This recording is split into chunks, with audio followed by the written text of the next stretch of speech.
2 లక్షల కంటే ఎక్కువ వ్యూస్ ఇచ్చారు. ఎక్స్పెక్ట్ చేసే రజనీకాంత్ మ్యాజిక్ నంతా పక్కన పెట్టారు. రియల్లీ థియేటర్ మొత్తం రజనీకాంత్ కంటే ఎక్కువ ఆయన స్టెప్స్ కి అర్జారని చెప్పొచ్చు. యో guys, welcome to Bombay talkies. ఈ రోజు మనం డిస్కస్ చేయబోయే మూవీ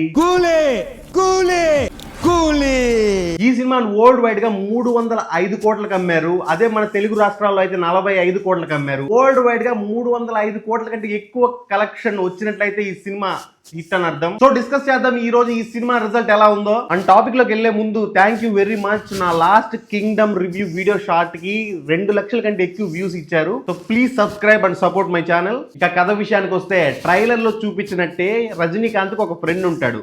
ఆ ఫ్రెండే శృతి హాసన్ వాళ్ళ తండ్రి. సో ఈ ఫ్రెండ్ వల్ల హీరో కథలోకి ఎంటర్ అవుతాడు. సో రజనీకాంత్ ఎంటర్ అయిన తర్వాత ఏం చేశాడు, విలన్ నాగార్జునకి హీరోకి మధ్య వార్ ఎలా జరిగింది, ఇలాంటి విషయాలన్నీ మనం మూవీ స్క్రీన్ మీద చూసి తెలుసుకోవాల్సిందే. అయితే మా ఇంటికి రండి, నాకు 2 కూతుళ్ళు ఉన్నారు. ఇది అక్కమ్మ, ఇది జక్కమ్మ. ఇక విశ్లేషణ విషయానికి వస్తే, సిమోన్ నాగార్జున చేసిన ఇల్లీగల్ స్మగ్లింగ్ గురించి డిస్క్రైబ్ చేస్తూ కథ స్టార్ట్ అవుతుంది. ఆ తర్వాత రజనీకాంత్ ఎంట్రీ ఉంటుంది. ఈ ఎంట్రీ సింపుల్ గానే ఉంటూ అథెంటిక్ గా ఉంటుంది. ఫస్ట్ హాఫ్ అంతా మనం ఎక్స్పెక్ట్ చేసే రజనీకాంత్ మ్యాజిక్ నంతా పక్కన పెట్టారు. కంప్లీట్ గా కథకు కావాల్సిన క్యారెక్టరైజేషన్ ఎస్టాబ్లిష్మెంట్ కి, సో మెయిన్ స్టోరీకి కావాల్సిన సెటప్ ని ఎస్టాబ్లిష్ చేసుకోవడానికి ఫస్ట్ హాఫ్ అంతా వాడుకున్నారు. సో ఈ ఫస్ట్ హాఫ్ ని కాపాడింది అనిరుద్ అండ్ నాగార్జున అని చెప్పాలి. వీళ్ళిద్దరి వల్ల మనకు ఫస్ట్ హాఫ్ ఓకే అన్న సాటిస్ఫాక్షన్ తీసుకొస్తుంది. అండ్ నాగార్జున విలన్ రోల్ ని చాలా డిఫరెంట్ గా ప్రజెంట్ చేశాడని చెప్పొచ్చు.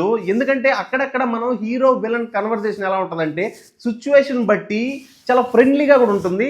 At the same time serious situation వచ్చినప్పుడు చాలా వైల్డ్ గా రియాక్ట్ అవుతుంటుంది villain character. So regular villain లాగా కాకుండా కొంచెం డిఫరెంట్ గా ప్రజెంట్ చేసాడని అనిపించింది నాకు. సో రజనీకాంత్ హీరోగా ఉన్నప్పుడు ఎక్కువ ఫోకస్ స్టోరీ మీద, కంటెంట్ మీద పెట్టేస్తే ఆ సినిమా వర్కౌట్ అవ్వదు. ఫర్ ఎగ్జాంపుల్ కబాలి సినిమా మనకి perfect example. First half start అయిన 1 అవర్ కి బోర్ కొట్టేస్తుందిరా అన్నప్పుడు కరెక్ట్ గా పూజా హెగ్డే మౌనిక సాంగ్ వచ్చి మళ్ళీ లిఫ్ట్ చేస్తుంది మూవీని. సో ఈ అనిరుద్, నాగార్జున అండ్ మౌనిక సాంగ్, ఈ ఎలిమెంట్స్ అన్ని కలిపి ఫస్ట్ హాఫ్ ని కొంచెం సేవ్ చేసాయి. సాటిస్ఫై అవుతాడు ఆడియన్స్. ఇక మనం ఎప్పుడా ఎక్స్పెక్ట్ చేసే రజనీకాంత్ మ్యాజిక్ అంతా సెకండ్ హాఫ్ లో ఉంటుంది. సెకండ్ హాఫ్ లో సిమోన్ క్యారెక్టర్ ని ఒక 40 మినిట్స్ పక్కన పెట్టేస్తాడు. కంప్లీట్ ఫోకస్ రజనీకాంత్ మీదే ఉంటుంది. పర్ఫెక్ట్ ఎలివేషన్స్, అక్కడక్కడ యాక్షన్ బ్లాక్స్ అదిరిపోతాయి.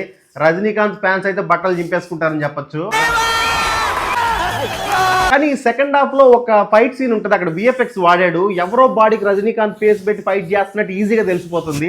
అక్కడ ఒకటి డిసప్పాయింట్ అనిపించింది. అది కొంచెం బెటర్ చేస్తుంటే విఎఫ్ఎక్స్ బాగున్నాం. అంటే ఈ సెకండ్ హాఫ్ లో అన్ని థింగ్స్ మిక్స్ అయి ఉంటాయి అనమాట. మనకు ఎంగేజ్ చేసే క్యూరియాసిటీ ఉండే సీన్స్ ఉంటాయి. సో ఎక్కడెక్కడ హీరోకి ఎలివేషన్స్ ఇవ్వాలి, అక్కడక్కడ ఎలివేషన్స్ పర్ఫెక్ట్ గా పడతాయి. ఎక్కడెక్కడ డ్రామా నడపాలి, అక్కడ డ్రామా బాగుంటుంది. సో దీన్ని బట్టి లోకేష్ కనగరాజుకు ఎక్కడెక్కడ ఏ సీన్ ఎలివేట్ చేయాలన్న విషయం బాగా తెలుసు. 40 నిమిషాలు పక్కన పెట్టేసిన నాగార్జున క్యారెక్టర్ ప్రీ క్లైమాక్స్ లో చాలా డిఫరెంట్ గా ఎలివేట్ చేస్తాడు. థియేటర్ అంతా కింగ్ కింగ్ అని అరిచే రేంజ్ లో రెస్పాన్స్ వచ్చింది ఆ సీన్ కి.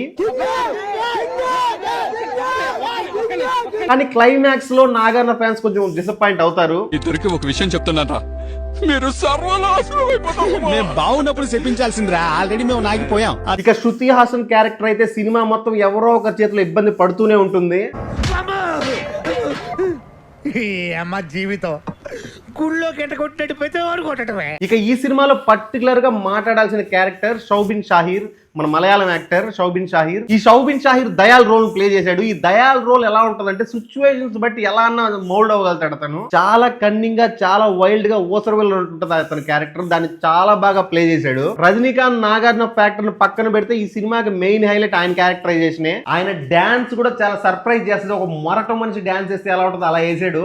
రియల్లీ థియేటర్ మొత్తం రజనీకాంత్ కంటే ఎక్కువ ఆయన స్టెప్స్ కి అర్జాడని చెప్పొచ్చు. ఇక సినిమాలో ద బెస్ట్ థింగ్ వచ్చి అనిరుద్ బ్యాక్గ్రౌండ్ స్కోర్. దాని గురించి స్పెషల్ గా చెప్పాల్సిన అవసరం లేదు. అనిరుద్ మ్యూజిక్ ఇస్తున్నాడు అనగానే ఆ సినిమాకి బ్యాక్గ్రౌండ్ స్కోర్ గానీ, మ్యూజిక్ గానీ మినిమం ఉంటుందన్న స్టాండర్డ్ సెట్ చేసాడు అనిరుద్. ఈ సినిమా నాకు నచ్చింది. సో ఓవరాల్ గా ఈ సినిమా ఒక సాటిస్ఫాక్టరీ వాచ్ అనే చెప్పాలి. సో ఫైనల్ గా ఈ సినిమాకి Bombay Talkies rating 3.25 out of 5. So వచ్చే రివ్యూతో మళ్ళీ కలుసుకుందాం. Until then bye bye.